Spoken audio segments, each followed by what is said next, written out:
60 days challenge अब की बार CHO पार series की ये 40 क्लास है। इस क्लास में हम कम्युनिटी हेल्थ नर्सिंग के MCQ सॉल्व करेंगे जो कि MP CHO 2023 के सिलेबस के अकॉर्डिंग सॉल्व कराए जाएंगे। कम्युनिटी हेल्थ नर्सिंग से 10 नंबर के MCQ पूछे जाते हैं, तो आप इस क्लास को लास्ट तक देखिए ताकि आपके सारे MCQ क्लियर हो सके। आज की क्लास में हम epidemiological triad and iceberg phenomena and communication and disease infectious disease cause कैसे होती है इसके MCQ सॉल्व करेंगे। और हमारे चैनल पे 60 डेज चैलेंज अब की बार CHO पार सीरीज की 39 क्लासेस अपलोड कर दी गई है जो कि MP CHO के सिलेबस के अकॉर्डिंग अपलोड कर दी गई है। आप हमारे चैनल पे जाके वो क्लासेस देख सकते हो और जिन भी स्टूडेंट्स ने वो क्लासेस देख ली है तो आप उनका रिवीजन करिए ताकि आपको हर एक MCQ क्लियर हो सके और एग्जाम टाइम में आपको MCQ सॉल्व करने में कोई प्रॉब्लम ना हो। तो चलिए स्टार्ट करते हैं आज की क्लास। फर्स्ट MCQ देख लेते हैं। The epidemiological triad means the interaction of. इसमें पूछा गया है इपिडेमियोलॉजिकल ट्राइट मीन्स क्या होता है और ये किससे इंटरेक्ट होता है। तो ऑप्शन देख लेते हैं। ए ऑप्शन है agent host microorganism. B option है agent host environment. C option है host environment and society and D option है एजेंट इन्वायरमेंट एंड फूड। तो इसका राइट आंसर रहने वाला है बी। एजेंट होस्ट और इन्वायरमेंट जो है ये एपिडेमियोलॉजिकल ट्राइट से इंटरेक्ट रहता है और जो एपिडेमियोलॉजिकल ट्राइट है ये एक इन्फेक्शियस डिसीज कॉज कैसे होती है उस पर बेस्ड है। तो चलो इसे समझ लेते हैं एपिडेमियोलॉजिकल ट्राइट क्या है। इसे ट्रायंगुलर से समझ लेते हैं।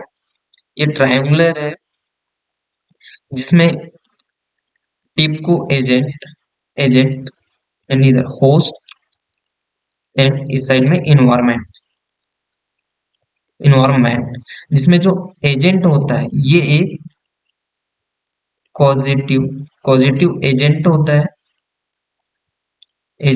है जो कि डिजीज को कॉज करता है।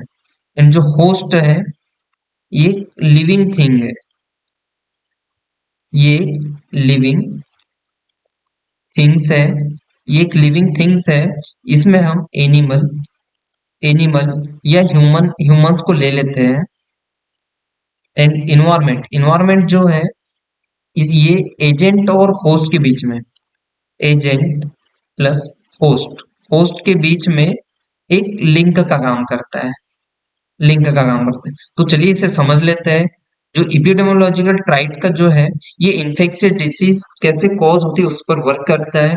तो इसमें एजेंट जो होता है ये पॉजिटिव एजेंट होता है जो कि डिजीज कॉज करता है।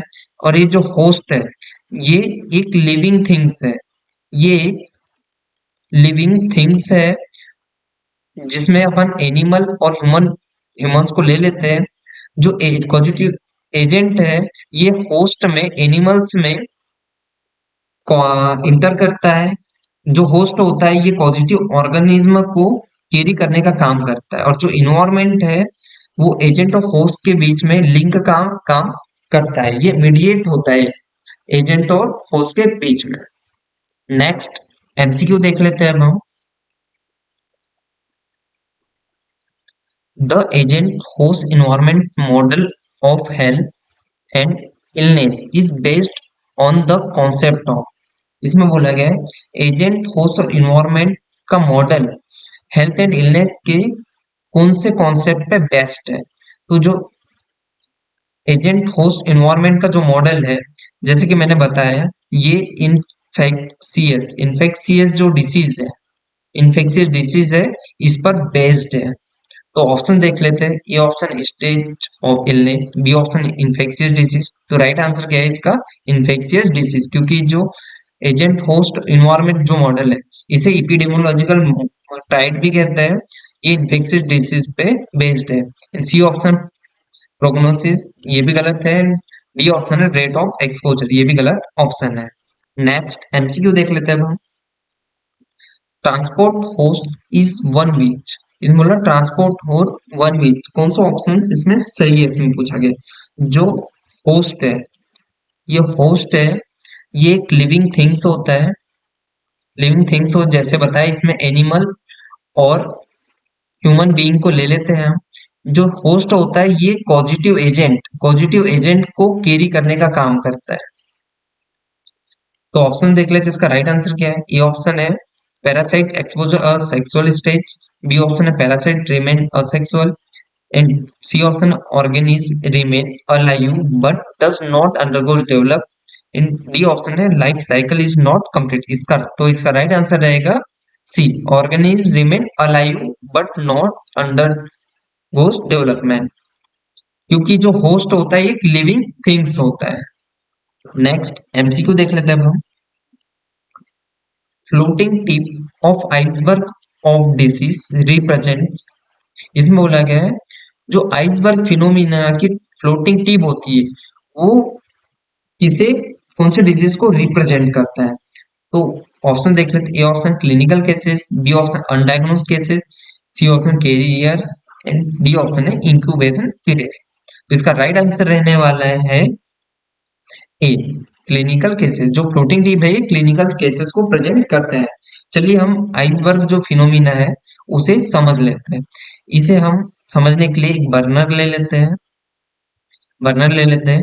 इसमें हम एक ट्रायंगुलर रख देते हैं, एंड इसमें हम पानी पानी भर लेते हैं बर्नर में, आधे इसमें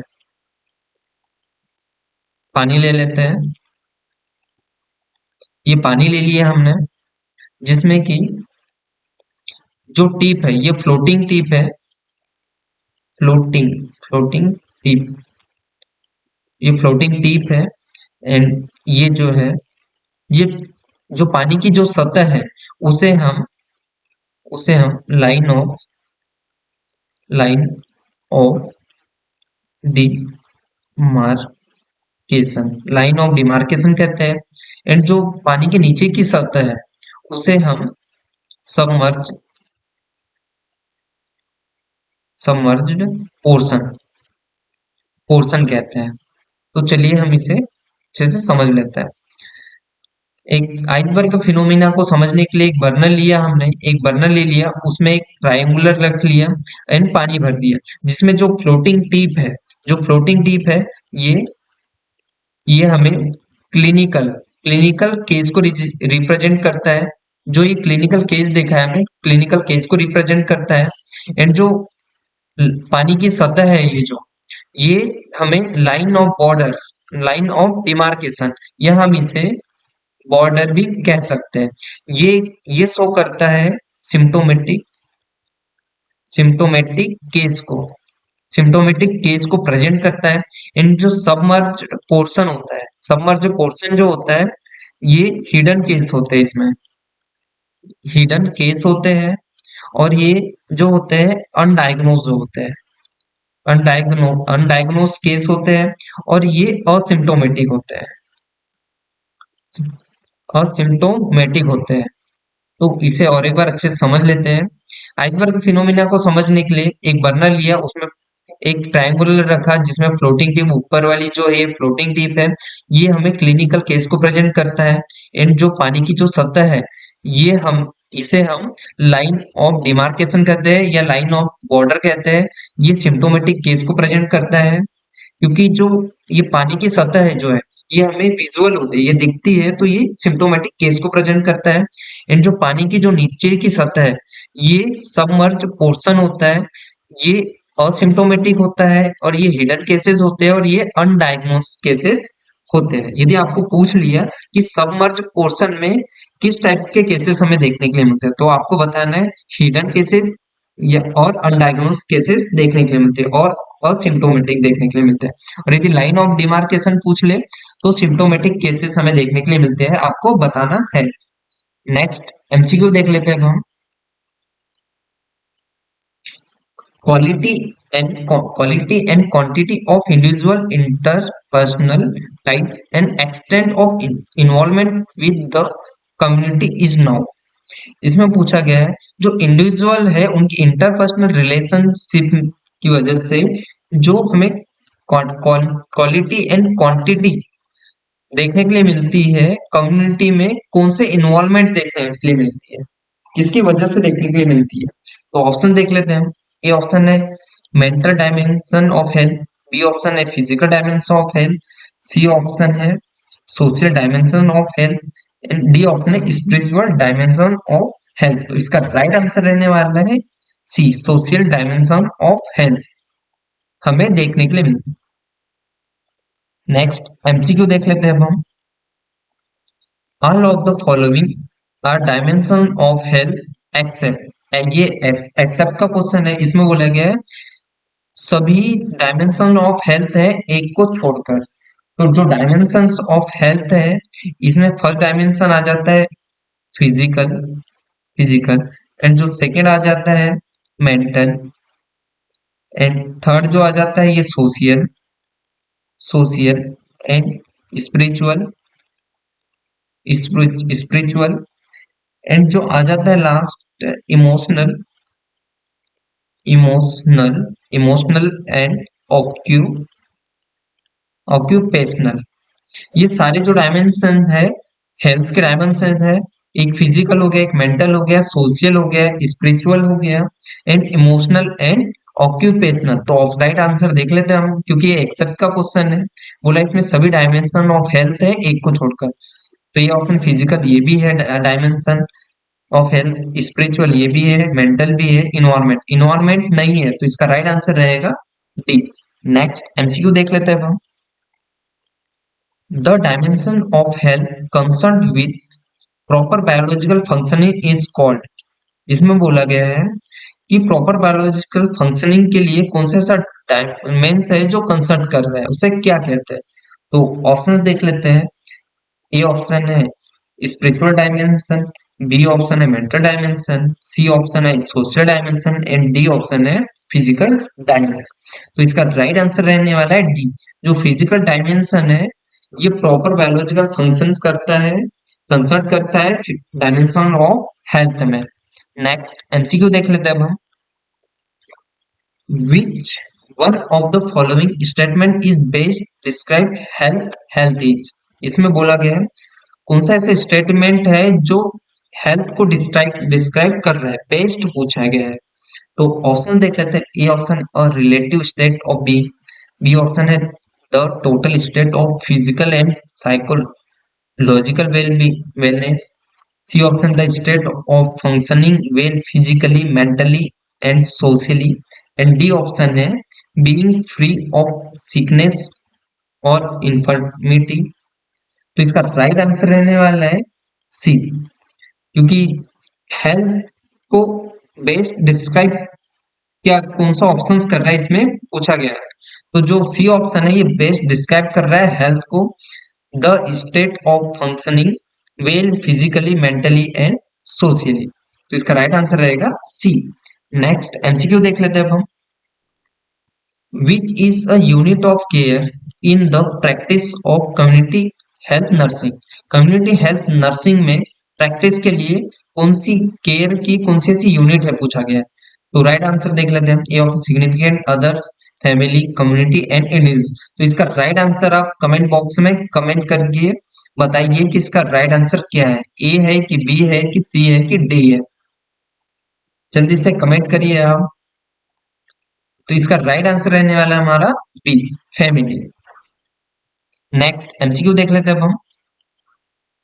the most important skills to be possessed by a nurse administrator working in the community setup, इसमें बोला गया कम्युनिटी में एक नर्स वर्किंग में है, तो इसका मोस्ट इंपॉर्टेंट स्किल्स क्या रहेगी कम्युनिटी में। तो ऑप्शन देख लेते हैं। ए ऑप्शन है documentation, B option communication, C option coordination, D option है ऑर्गेनाइजेशन। तो ऐसे ही एमसीक्यू एग्जाम में पूछा जाता है, तो ये एमसीक्यू इंपॉर्टेंट है एग्जाम के अकॉर्डिंग, क्योंकि एमपीसीएचओ में, एमपीसीएचओ के जो एग्जाम हो रहा है 2022 का जो एग्जाम हुआ था उसमें ऐसे ही क्वेश्चन पूछे गए थे। ये आप एक नर्स है या आप एक सीएचओ है, कम्युनिटी में वर्क कर रहे हैं, तो आपकी कौन सी ऐसी मोस्ट इंपॉर्टेंट स्किल्स होगी जो वहां वर्क करने के लिए बेस्ट रहेगी। तो आप जल्दी से कमेंट करके आंसर बताइए। ए ऑप्शन रहेगा कि बी ऑप्शन रहेगा कि सी ऑप्शन रहेगा कि डी ऑप्शन रहेगा।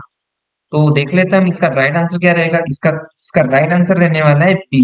जो कम्युनिकेशन जो स्किल्स रहती है वो एक नर्स में होना चाहिए जो कि कम्युनिटी में वर्क कर रही है। नेक्स्ट एमसीक्यू देख लेते हैं अब हम। Which is not the element of communication. इसमें बोला गया है कौन सा ऐसा एलिमेंट है जो कम्युनिकेशन का नहीं है। तो ऑप्शन देख लेते हैं। A option message, B option sender, C option है अटेंशन एंड डी ऑप्शन है चैनल। तो जो नॉट एलिमेंट पूछा गया है तो इसका राइट आंसर रहने वाला है सी। जो अटेंशन है ये एलिमेंट नहीं है कम्युनिकेशन का। और देख लेते हैं कौन सा इसमें फाइव फाइव एलिमेंट है कम्युनिकेशन के। तो जो फर्स्ट एलिमेंट देख लेते हैं। फर्स्ट एलिमेंट है सेंडर। जो सेंडर होता है इसमें सोर्स सोर्स और कम्युनी कम्युनिकेटर को ऐड किया गया है। एंड जो सेकेंड है इसमें रिसीवर होता है। एंड जो थर्ड होता है इसमें जो थर्ड ये जो होता है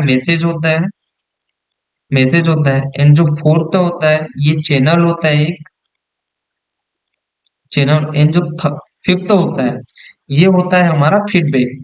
जो फीडबैक होता है ये हमारा फिफ्थ एलिमेंट होता है कम्युनिकेशन का। तो जिसमें फर्स्ट आ जाएगा सेंडर। सेंडर में सोर्स और कम्युनिकेटर को ऐड किया गया है।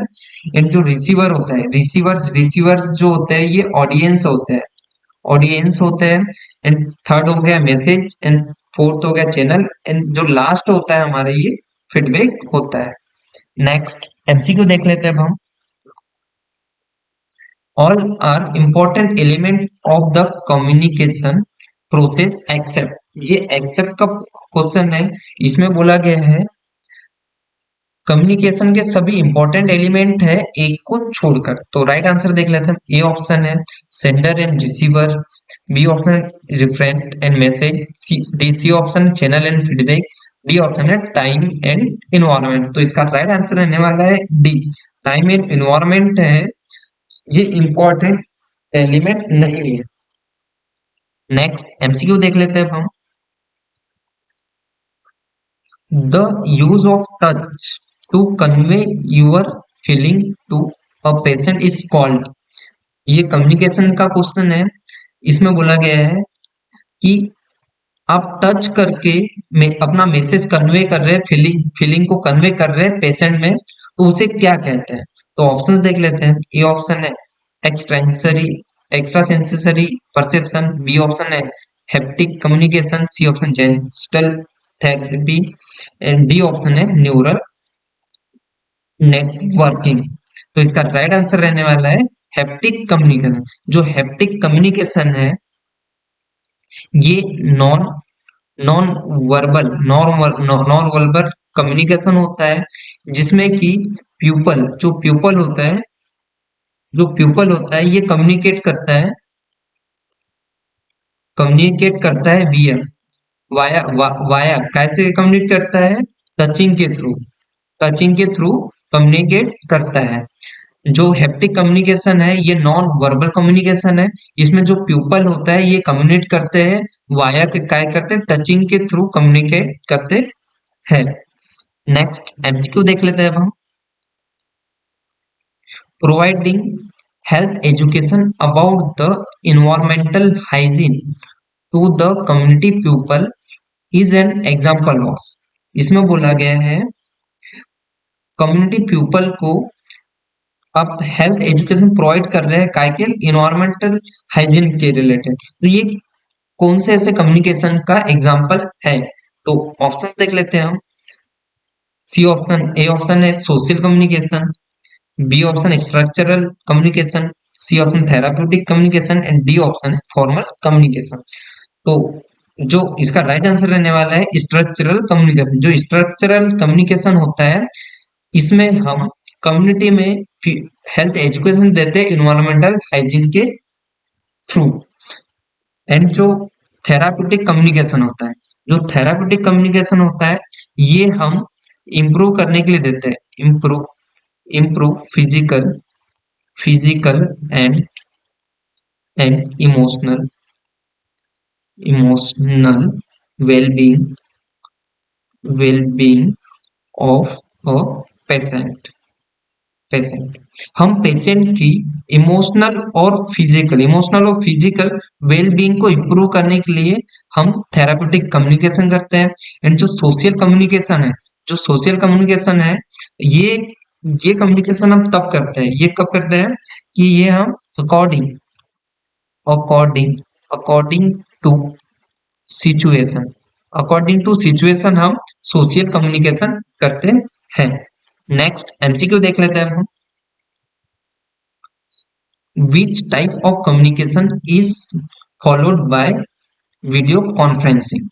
इसमें बोला गया वीडियो कॉन्फ्रेंस में किस टाइप का कम्युनिकेशन फॉलो करते हैं। तो वीडियो कॉन्फ्रेंसिंग जो होता है, इसमें हम ऑडियो ऑडियो और विजुअल, और जो विजुअल्स है, क्योंकि हम उसे सामने देख सकते हैं और साथ में हम ऑडियो वॉइस के थ्रू बात भी कर सकते हैं। तो ये वीडियो कॉन्फ्रेंस का जो कम्युनिकेशन रहता है, ऑडियो विजुअल कम्युनिकेशन होता है। तो ये क्या है, टू वे कम्युनिकेशन होता है।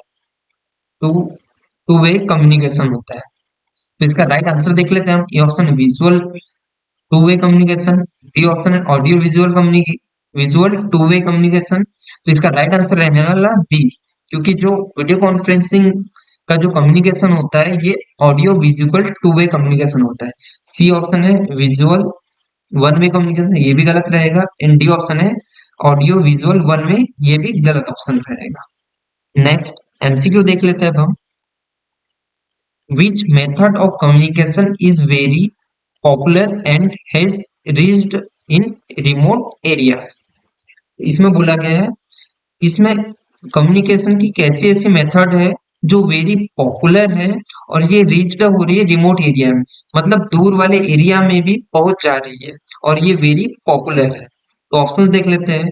ए ऑप्शन है विजुअल कम्युनिकेशन, बी ऑप्शन है फॉर्मल कम्युनिकेशन, सी ऑप्शन है verbal communication and D option है टेली कम्युनिकेशन। तो इसका राइट आंसर है डी।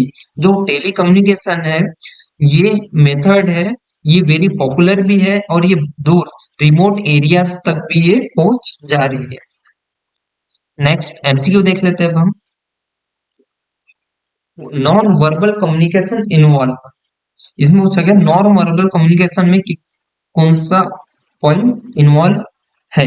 तो ऑप्शंस देख लेते हैं हम।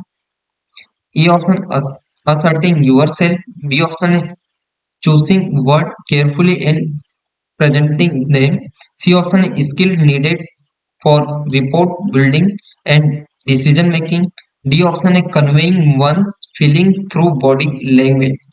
तो इसका राइट आंसर रहने वाला है D, conveying one's feeling through body language. जो नॉन वर्बल कम्युनिकेशन है, इसका जो एग्जाम्पल है ये रहेगा आई आई कांटेक्ट एंड जो फेसियल फेसियल जो एक्सप्रेशन जो रहते हैं, ये एग्जाम्पल है नॉन वर्बल कम्युनिकेशन का। तो आपको यदि एग्जाम में पूछ ले कि नॉन वर्बल कम्युनिकेशन का एग्जाम्पल क्या है, तो आपको eye contact and facial expression आपको इसका आंसर बताना है और इस एमसीक्यू का राइट आंसर है डी।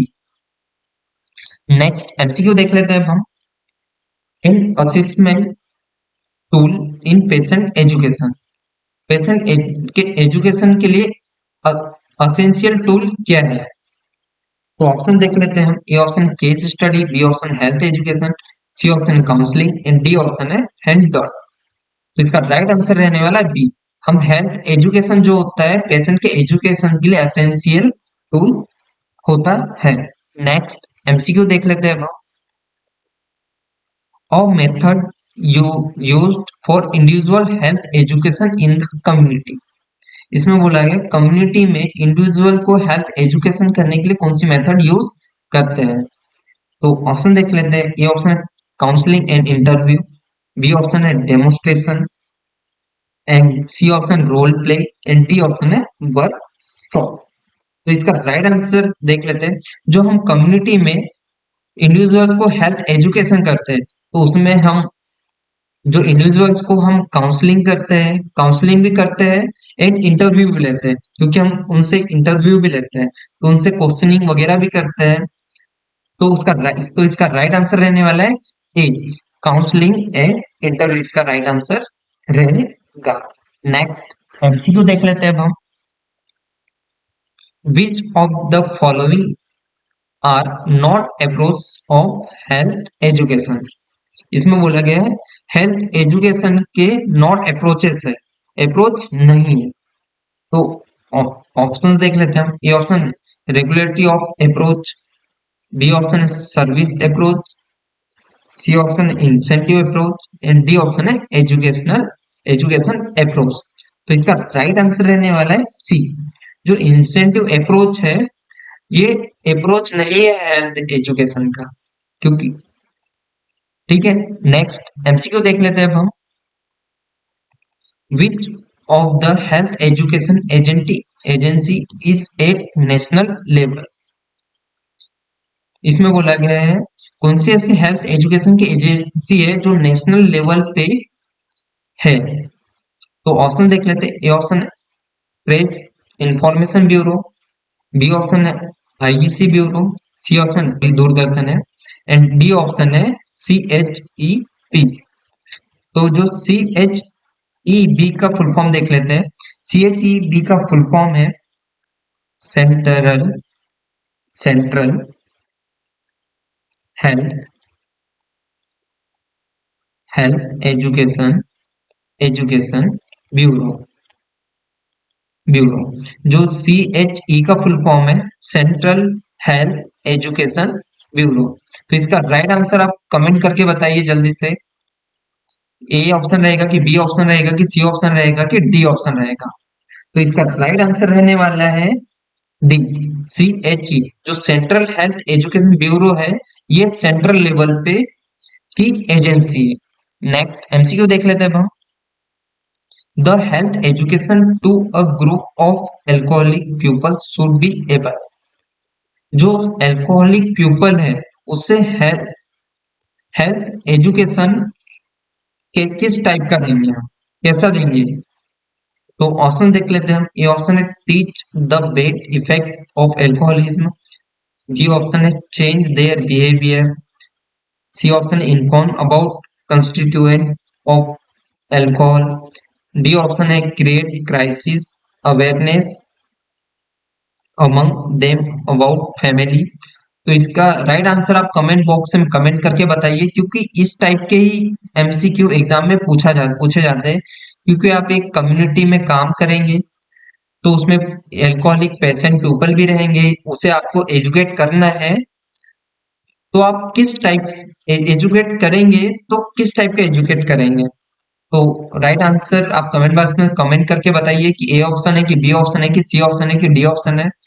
तो इसका राइट आंसर देख लेते हैं हम। तो इसका राइट आंसर रहेगा बी, चेंज देयर बिहेवियर।